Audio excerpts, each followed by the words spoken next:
Hello mga kabans at sa mga bunny moms out there.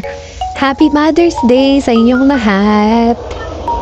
So, target sana namin to upload on Mother's Day itself kasi we would like to share a different kind of motherly love in a form of bunnies as your baby or friend. So, and then I had a thought na hindi naman dapat on the Mother's Day itself lang sincelebrate and appreciate ang mga moms. So, I would still like to continue sharing with you why I am proud of being a bunny mom. Still, season pa rin naman ng Mother's Day ngayon. In all honesty, guys, I really can't put into words how much I love and adore these fluffy babies I have, or why being a bunny parent is so close to my heart. Maybe it's like, explaining your favorite food or your favorite color, why it's your favorite and why you want other people to understand. I think that's the essence of unconditional love, the thought of there's no way to describe why you feel the way to a person, or in my case to my bunnies. I just love them the way they are. The way they make me happy, feel peace, relax on their own personalities, even though wala naman sila masyadong ginigive back in return to other people's perspective. Even on their mischievousness, destroying some stuff, bunnies can be destructive then. Like, being curious makes them destructive. Kung ano man yung pwede nilang manage over. So, even those kind of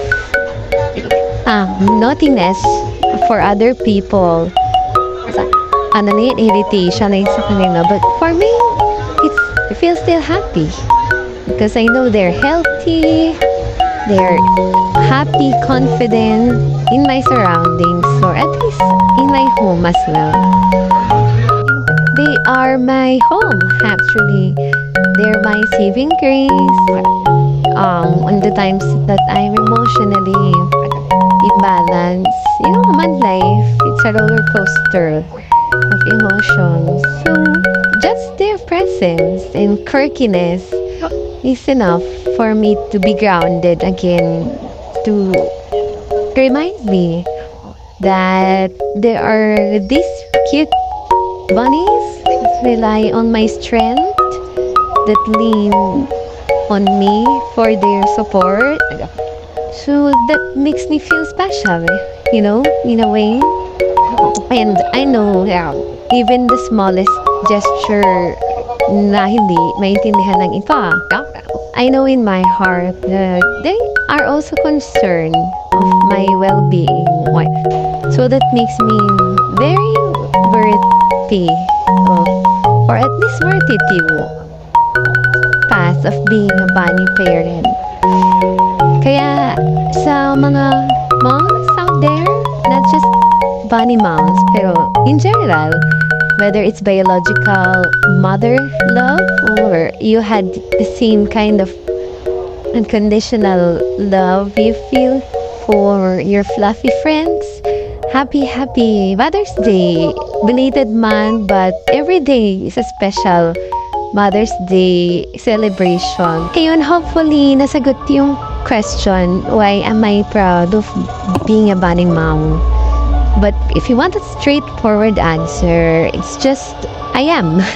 I'm proud, I'm happy, I just love them. And I know this is not for everyone. So, for those who have felt the same way as what I have shared sa inyo, feel free to message the comment section so we can have a positive conversation, sharing inspiration to each other.